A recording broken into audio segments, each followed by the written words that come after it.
Jutaan manusia di alam kubur ingin kembali ke dunia. Assalamualaikum warahmatullahi wabarakatuh. Seperti yang kita tahu, bahwa solat adalah tiang agama.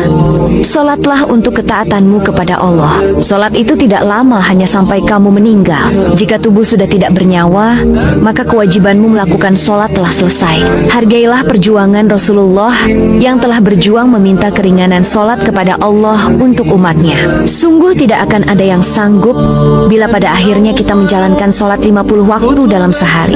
Hakikat solat bukan untuk Allah, tetapi untuk keselamatan diri pribadi kita nanti di alam akhirat. Sesungguhnya kita solat atau tidak, sama sekali tidak ada pengaruh pada Allah. Solat itu adalah bentuk penghambaan makhluk kepada Tuhannya, bahwa sebagai seorang hamba, dia wajib bersujud. Di mana yang taat akan selamat, sedang yang ingkar akan celaka. Ketahuilah jutaan manusia di alam kubur memohon kepada Allah agar dikembalikan lagi ke dunia hanya untuk beribadah. Wallahu a'lam.